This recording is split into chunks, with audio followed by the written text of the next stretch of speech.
Este antigo membro da Sociedade Espírita de Paris faleceu a 21 de abril de 1862, depois de um ano de atrozes padecimentos. Prevendo a morte, dirigirá ao presidente da sociedade uma carta com o tópico seguinte: podendo dar-se o caso de ser surpreendido pela separação entre minha alma e meu corpo, ocorre-me reiterar-vos um pedido que vos fiz há cerca de um ano, qual o de evocar o meu espírito o mais breve possível, a fim de, como membro assaz inútil da sociedade, poder prestar-lhe para alguma coisa depois de morto, esclarecendo fase por fase as circunstâncias decorrentes do que o vulgo chama morte, e que para nós outros, os espíritas, não passa de uma transformação, segundo os desígnios insondáveis de Deus, mas sempre útil ao fim que ele se propõe. Além deste pedido, que é uma autorização para me honrardes com essa autópsia espiritual, talvez improfícua em razão do meu quase nulo adiantamento, e que a vossa sabedoria não consentirá ir além de um certo número de ensaios, ouso pedir pessoalmente a vós, como a todos os colegas, que supliquem ao Todo-Poderoso a assistência de bons espíritos e a São Luís, nosso presidente espiritual em particular, que me guie na escolha e sobre a época de uma nova encarnação, ideia que de há muito me preocupa. Arreceio-me de confiar demais nas minhas forças espirituais, rogando a Deus, muito cedo e presunçosamente, um estado corporal no qual eu não possa justificar a divina bondade, de modo a prejudicar o meu próprio adiantamento e prolongar a estação na terra ou em outra qualquer parte, desde que naufrague.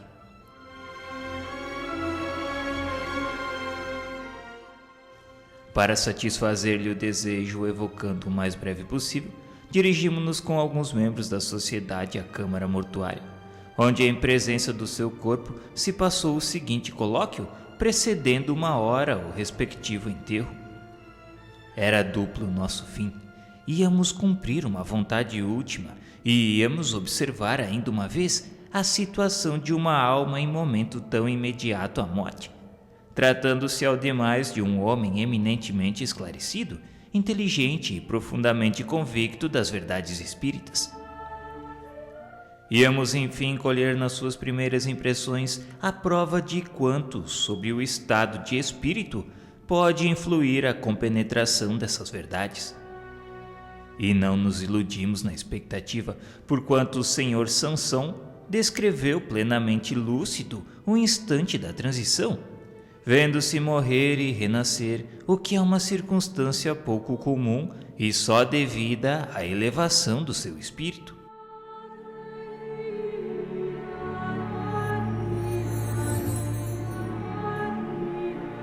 Câmara Mortuária, 23 de abril de 1862.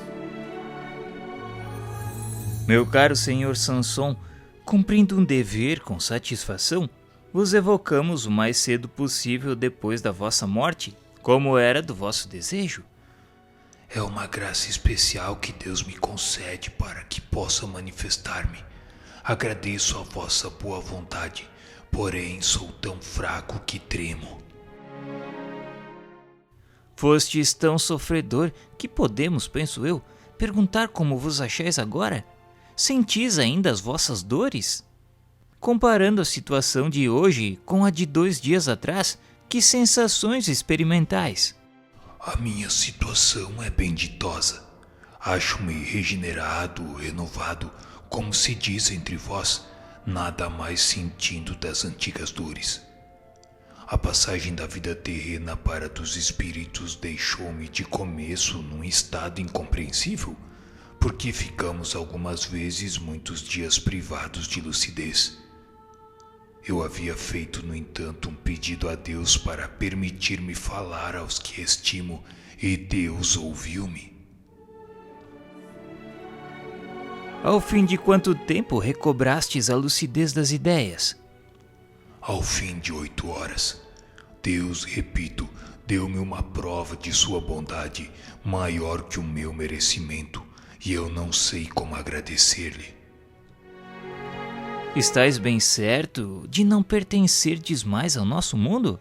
E no caso afirmativo, como comprová-lo? Oh, certamente eu não sou mais desse mundo.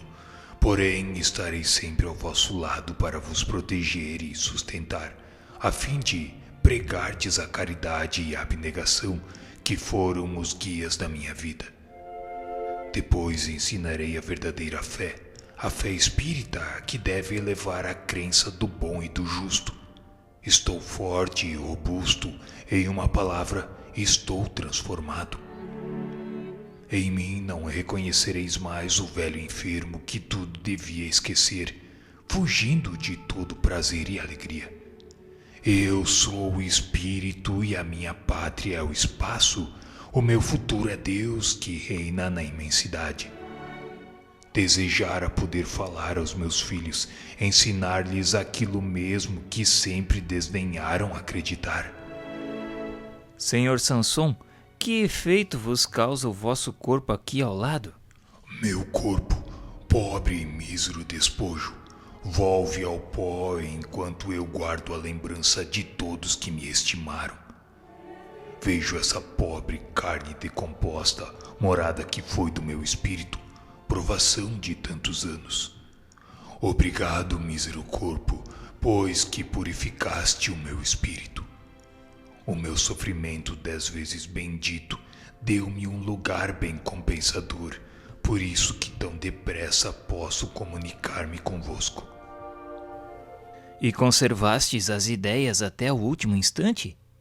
Sim, o meu espírito conservou as suas faculdades, e quando eu já não mais via, pressentia. Toda a minha existência se desdobrou na memória, e o meu último pensamento, a última prece, foi para que eu pudesse comunicar-me convosco como faço agora. Em seguida pedi a Deus que vos protegesse para que o sonho da minha vida se completasse. Tivestes consciência do momento em que o corpo exalou o derradeiro suspiro? Que se passou convosco nesse momento? Que sensações experimentastes? Parte-se a vida e a vista, ou antes, a vista do espírito se extingue, e encontra-se o vácuo ignoto, e arrastada por não sei que poder, e encontra-se a gente num mundo de alegria e grandeza. Eu não sentia, nada compreendia, e no entanto, uma felicidade inefável me extasiava de gozo, livre do peso das dores. E tendes ciência do que eu pretendo ler sobre o vosso túmulo? Apenas pronunciadas as primeiras palavras sobre o assunto, o espírito respondeu sem que eu terminasse. Também respondeu sem interrogação alguma a certa controvérsia suscitada entre os assistentes sobre se seria oportuno ler esta comunicação no cemitério, achando-se presentes pessoas que poderiam não compartilhar das nossas opiniões. E tendes ciência do que eu pretendo ler sobre o vosso túmulo? Ah, sei, meu amigo, e sei porque tanto vos via ontem como hoje, que grande é a minha alegria. Muito obrigado. Obrigado. Falai para que me compreendam e vos estimem. Nada tendes que temer, pois que se respeita a morte. Falai, pois, para que os incrédulos tenham fé. Adeus. Falai, coragem, confiança.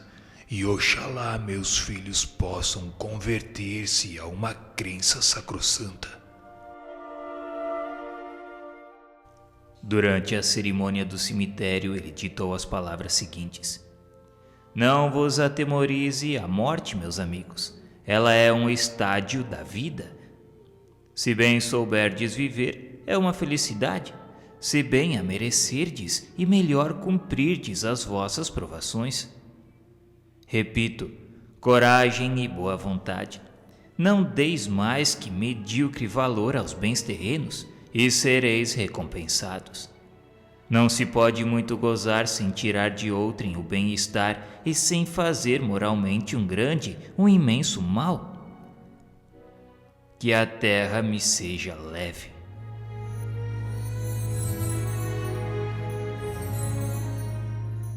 Sociedade Espírita de Paris, 25 de abril de 1862.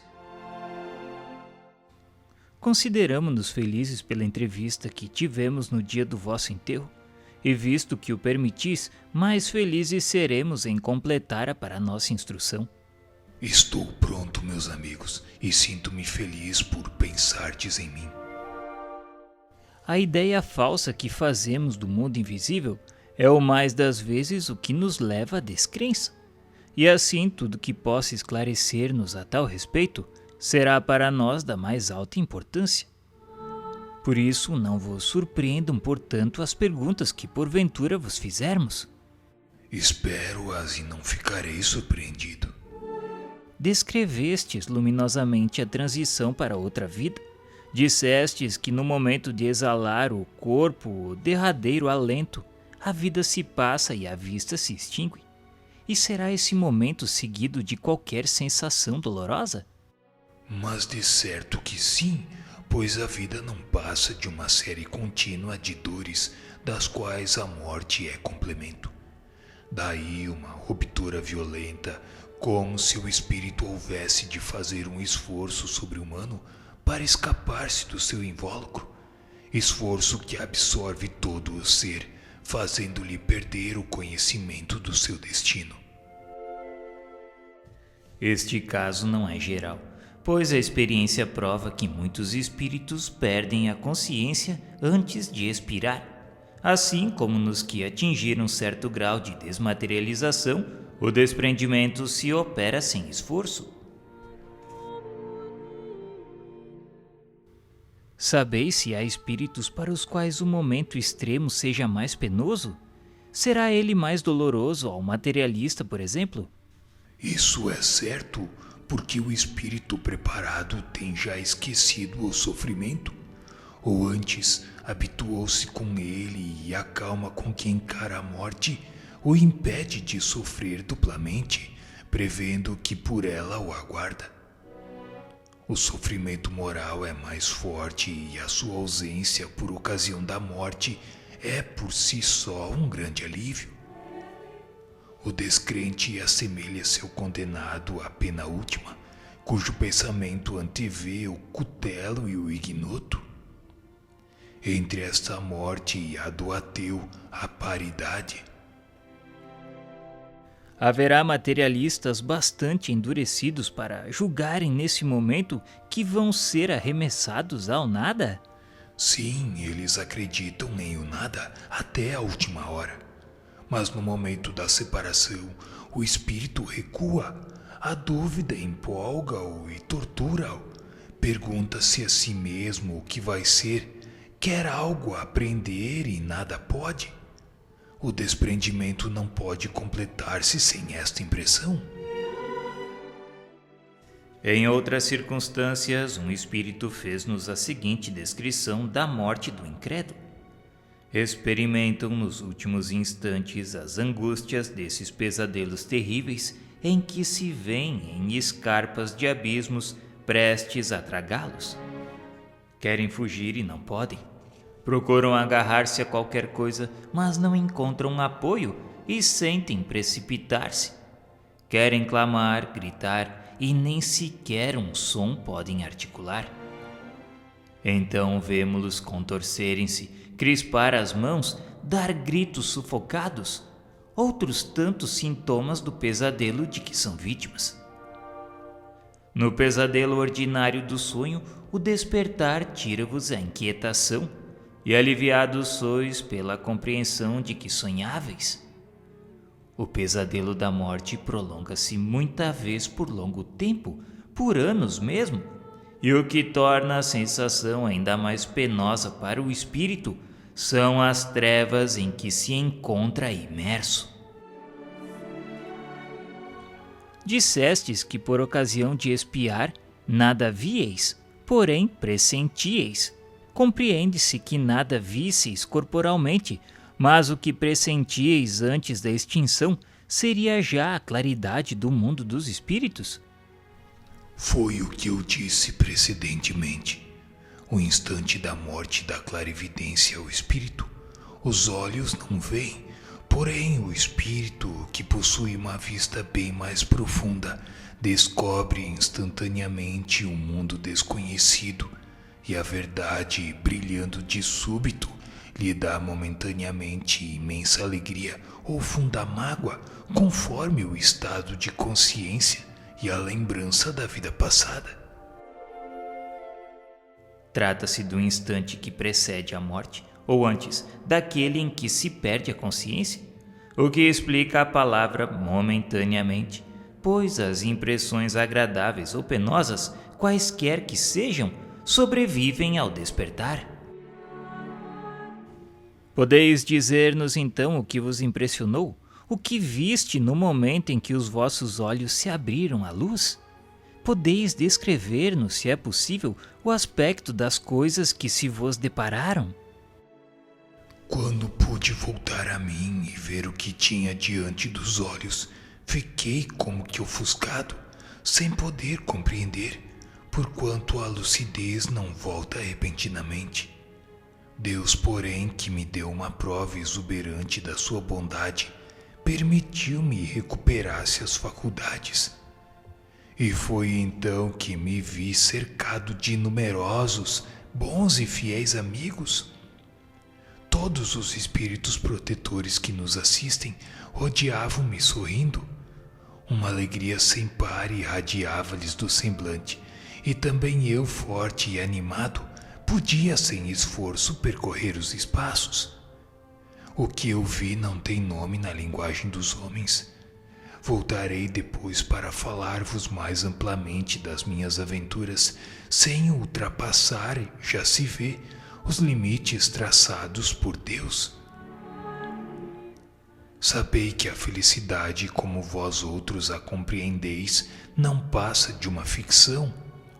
Viveis sabiamente e santamente, pela caridade e pelo amor, e tereis feito jus a impressões e delícias que o maior dos poetas não saberia descrever. Os contos de fadas são cheios de coisas absurdas, mas quem sabe se não contém de alguma sorte, e em parte, algo do que se passa no mundo dos espíritos? A descrição do Sr. Sanson lembra como que um homem adormecido numa choupana, despertando em palácio esplêndido e rodeado de uma corte brilhante. Debaixo de que aspecto se vos apresentaram os espíritos? Sob a forma humana? Sim, meu caro amigo. Os espíritos nos ensinam aí na Terra que conservam no outro mundo a mesma forma que lhes serviu de envoltório. E é a verdade. Mas que diferença entre a máquina informe que penosamente aí se arrasta com o seu cortejo de misérias e a fluidez maravilhosa do corpo espiritual. A fealdade não mais existe, porque os traços perderam a dureza de expressão que forma o caráter distintivo da raça humana. Deus beatificou esses corpos graciosos que se movem com todas as elegâncias. A linguagem tem modulações intraduzíveis para vós, e o olhar, o alcance de uma estrela. Conjeturais sobre o que Deus pode produzir na sua onipotência. Ele, o arquiteto dos arquitetos, e tereis feito uma fraca ideia da forma dos espíritos. Quanto a vós, como vedes, reconheceis em vós uma forma limitada, circunscrita, ainda que imponderável? Sentis em vós mesmo uma cabeça, um tronco, pernas e braços? O espírito, conservando a sua forma humana idealizada, divinizada, pode, sem contradição, possuir todos os membros de que falais. Sinto perfeitamente as minhas mãos com os dedos, pois podemos à vontade aparecer-vos e apertar-vos as mãos. Estou junto dos meus amigos e aperto-lhes as mãos, sem que disso se apercebam. Quanto à nossa fluidez e graças a ela, podemos estar em toda parte sem interceptar o espaço ou produzir quaisquer sensações, se assim o desejarmos. Nesse momento, entre as vossas mãos cruzadas, tenho as minhas. Digo-vos, por exemplo, que vos amo, porém o meu corpo não ocupa qualquer espaço. A luz atravessa-o, e o que chamaríeis milagre, se acesso visseis, não passa para o espírito de ação contínua de todos os instantes. A vista dos espíritos não se pode comparar à humana, uma vez que também seu corpo não tem quaisquer semelhanças reais. Para eles, tudo se transforma na essência como no conjunto. Repito-vos que o espírito tem uma perspicácia divina que abrange tudo, podendo adivinhar até o pensamento alheio. Também pode oportunamente tomar a forma mais própria para tornar-se conhecido. Na realidade, porém, o espírito que tem terminado a provação prefere a forma que o conduziu para junto de Deus. Os espíritos não têm sexo, mas como há poucos dias éreis um homem, desejamos saber se no vosso novo estado tendes mais da natureza masculina ou da feminina. E o mesmo que se dá convosco poderá se aplicar ao espírito de longo tempo desencarnado? Não temos motivos para ser de natureza masculina ou feminina. Os espíritos não se reproduzem. Deus criou-os como quis, e tendo segundo seus maravilhosos desígnios de dar-lhes a encarnação sobre a terra, subordinou-os aí a leis de reprodução das espécies, caracterizada pela junção dos sexos. Mas vós deveis senti-lo sem mais explicação, que os espíritos não podem ter sexo. Sempre disseram que os espíritos não têm sexo, sendo este apenas necessário à reprodução dos corpos. De fato, não se reproduzindo, o sexo ser-lhes-ia inútil. A nossa pergunta não visa confirmar o fato, mas saber, visto que o Sr. Sanson desencarnara recentemente, as impressões que guardava do seu estado terreno. Os espíritos puros compreendem perfeitamente a sua natureza, porém, entre os inferiores não desmaterializados, muitos há que se acreditam encarnados sobre a terra com as mesmas paixões e desejos. Assim pensam eles que são ainda os mesmos que foram, isto é, homem ou mulher, havendo quem por esta razão suponha ter realmente um sexo. As contradições a tal respeito são oriundas das graduações de adiantamento dos espíritos que se manifestam, sendo o erro menos deles que de quem os interroga sem se dar ao trabalho de aprofundar as questões. Que tal se vos afigura a seção? O seu aspecto é o mesmo de quando éreis vivo? As pessoas guardam para vós a mesma aparência? Será tudo claro e distinto como outrora? Muito mais claro, porquanto posso ler o pensamento de todos vós, sentindo-me igualmente feliz pela benéfica impressão que me causa a boa vontade de todos os espíritos congregados. Desejo que o mesmo critério se faça sentir não só em Paris, mas na França inteira, onde grupos há que se desligam invejando-se reciprocamente, dominados por espíritos turbulentos que se comprazem na discórdia, quando o espiritismo deve incutir o esquecimento completo e absoluto do eu.